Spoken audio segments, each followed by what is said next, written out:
Microsoft Azure Information Protection Training. Welcome to Microsoft Azure Information Protection Training. In this session, we'll cover 5 key areas. Why we're implementing Microsoft AIP. We'll explain the business drivers behind this decision, including regulatory compliance requirements, data breach prevention, and the need to protect sensitive information as our organization grows. What is Microsoft AIP? We'll provide an overview of Azure Information Protection and its role in data security and compliance within your organization. Demonstration of how AIP works.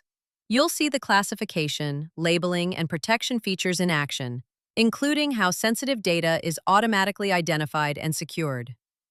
Deployment approach.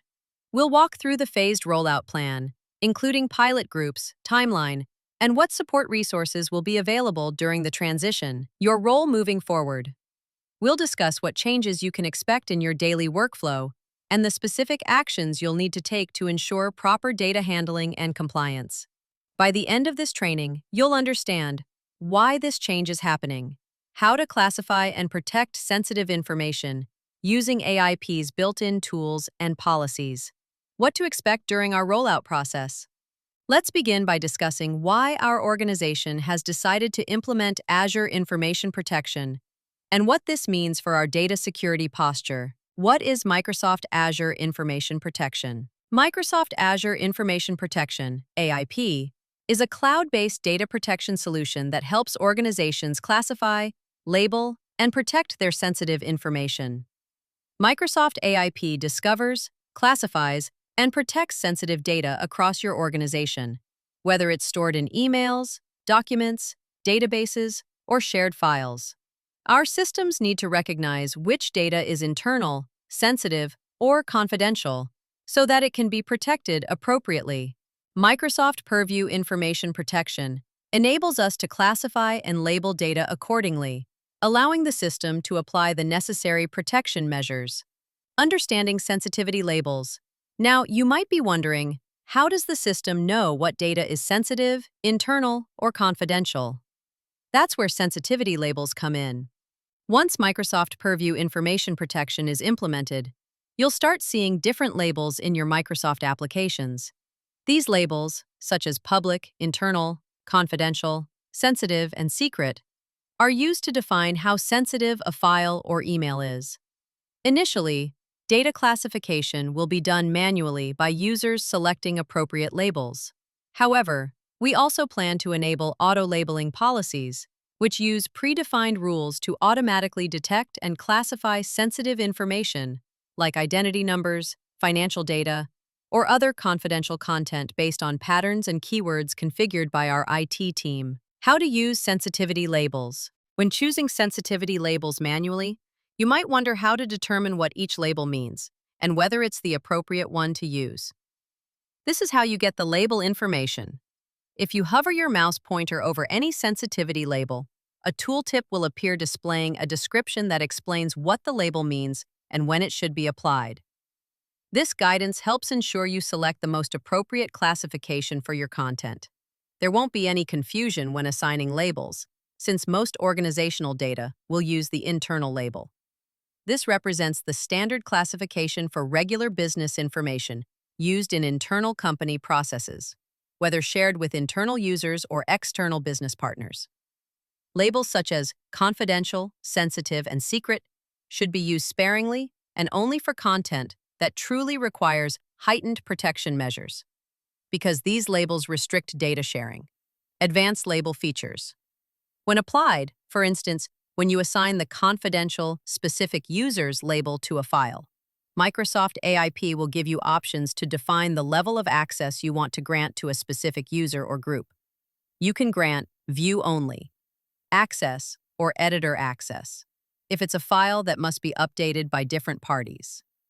This label should be used on rare occasions and only when necessary, because once you assign this confidential, specific user's label, the file will be restricted, and the recipients will not be able to forward the file, copy the file contents, or print the file. However, the file label can be downgraded if needed. When you choose to downgrade a label, a notification will pop up asking you to provide a justification.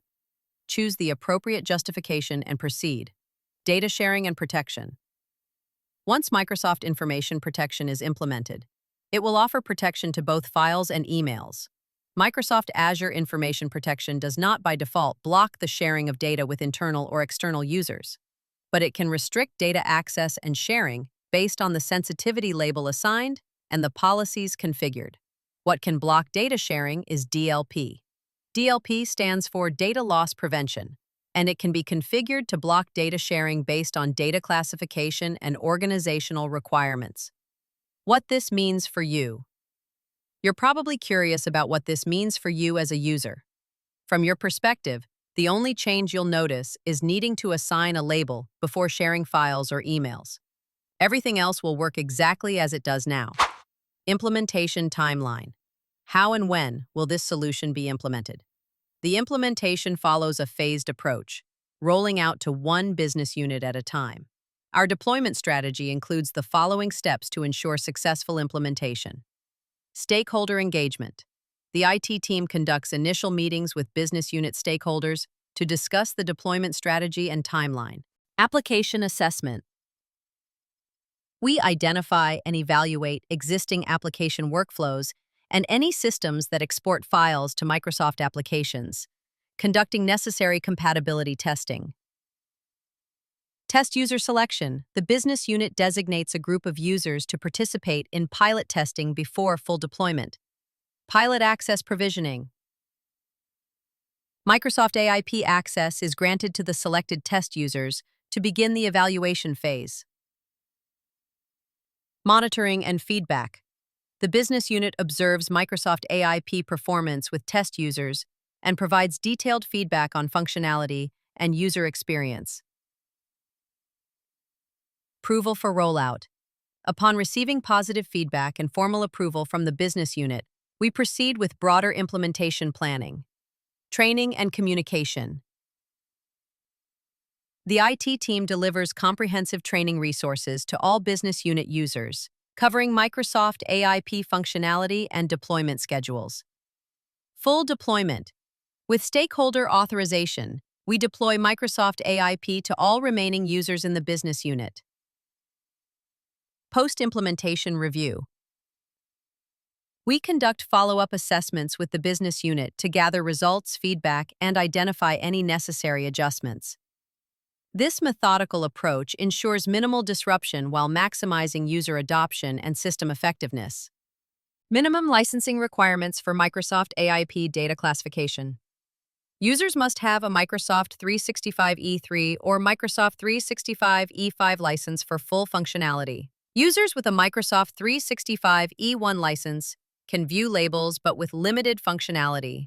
Microsoft 365 E5 licenses are required for advanced features such as automatic labeling and custom sensitivity labels.